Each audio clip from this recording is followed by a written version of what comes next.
اردو کا ایک نام تاج محل بھی ہے، اردو کا ایک نام میر تقی میر بھی ہے، اردو کا ایک نام مرزا غالب بھی ہے، اردو کا ایک نام انیس بھی ہے، اردو کا ایک نام اقبال بھی ہے۔ کہاں تک میں ذکر کروں اردو کے حسن کا اور اردو کی کشش کا، لیکن ایک بات کی طرف ضرور آپ کی توجہ چاہوں گا کہ اردو کا رشتہ کس طرح سے عوام کے دلوں،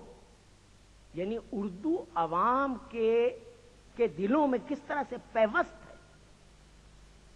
میر انیس کا واقعہ ہے، ایک مصرع ہوا، یا رب رسول پاک کی کھیتی ہری رہے، یا رب رسول پاک کی کھیتی ہری رہے۔ اب دوسرا مصرع نہیں لگ رہا، اتنا بڑا شاعر انیس جیسا، لیکن ٹہل رہے ہیں، اندر آ رہے ہیں، باہر جا رہے ہیں، دوسرا مصرع نہیں لگ رہا۔ اندر زنان خانے میں گئے، صبح ناشتہ کیا، عورتوں سے ملے، باتوں باتوں میں خواتین نے کہا فلاں نواب صاحب کے ہاں سے خواتین آئی تھیں، ہمارے لیے بہت تحفے تحائف لائی تھیں، ہم پر بہت مہربان ہیں، خدا ان کی گود بھری رکھے، خدا ان کی مانگ بھری رکھے۔ مصرع لگ گیا، انیس لپک کے باہر نکل آئے، سندل سے مانگ بچوں سے گودی بھری رہے، یا رب رسول پاک کی کھیتی ہری رہے۔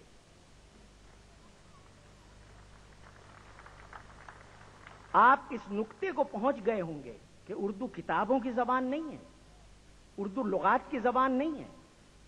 اردو عام بول چال سے پیدا ہوئی۔ ڈپٹی نذیر احمد کے بارے میں مشہور ہے کہ اپنی بہو بیٹیوں سے کہا کرتے تھے، بیٹا ہم سے کوئی چوک ہو جائے تو ہمیں ٹوک دینا۔ بیٹیاں کہتی تھیں، بابا آپ شمس العلماء، ہم جاہل، آپ کو ٹوکیں گے؟ کہنے نہیں بیٹا، میں بجنور کا ہوں، تم دہلی کی ہو۔ تو ایک زمانہ تھا جب میر سے اہل لکھنؤ نے کہا صاحب اپنا کلام عطا کیجئے، عنایت فرمائیے، تو میر تقی میر نے کہا جی نہیں، میں آپ کو اپنا کلام نہیں سناؤں گا۔ انہوں نے کہا خاقانی اور انوری کا کلام ہم پڑھتے ہیں اور سمجھتے ہیں، اور آپ کا کلام نہیں سمجھیں گے؟ میر صاحب نے فرمایا کہ ان کے لیے شرح موجود ہیں، مصطلحات موجود ہیں، اور میری شاعری سے لطف اندوز ہونے کے لیے جامع مسجد کی سیڑھیاں شرط ہیں اور محاورہ اہل زبان۔ حضرات کہاں ہے آج دہلی کی مرکزیت یا لکھنؤ کی مرکزیت؟ شروع میں جو شعر میں نے آپ کو میر کا سنایا تھا، میں اپنی بات کے اختتام کی طرف بڑھ رہا ہوں، اور پھر داغ کا سنایا تھا۔ آج اردو کسی ایک شہر، کسی ایک خطے، کسی ایک ملک، کسی ایک علاقے، کسی ایک قریے کی زبان نہیں ہے۔ آج اردو بر صغیر سے باہر کرۂ ارض پر بھی اپنا جادو جگا رہی ہے، اور جو میں نے کہا کہ اس کی جڑیں عوام میں پیوست ہیں، تو اس کی وجہ یہ ہے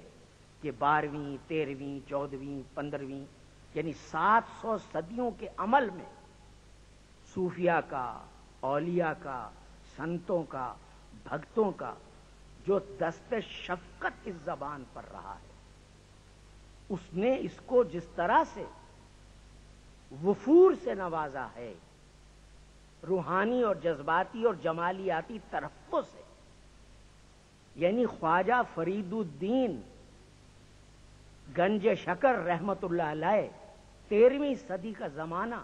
اور خزائن رحمت میں ان کے نام سے یہ اشعار ملتے ہیں،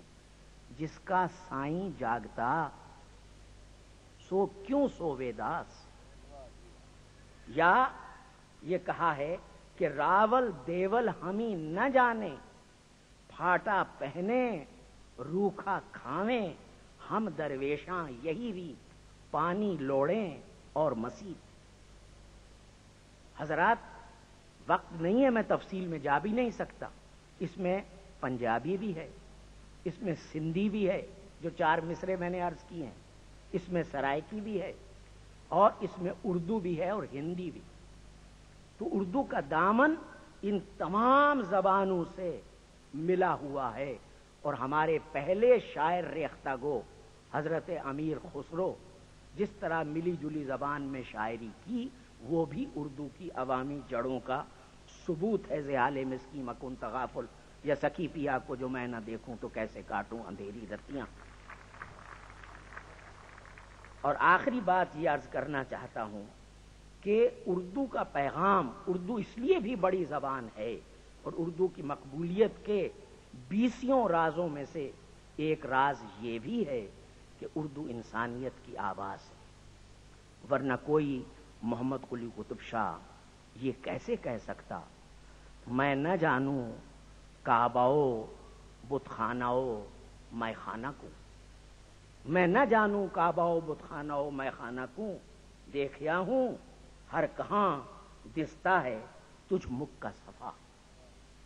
یا میر تقی میر گوش کو ہوش کے ٹک کھول کے سن، شور جہاں سب کی آواز کے پردے میں سخن ساز ہے ایک۔ اردو ہمیشہ وحدت کی زبان رہی ہے،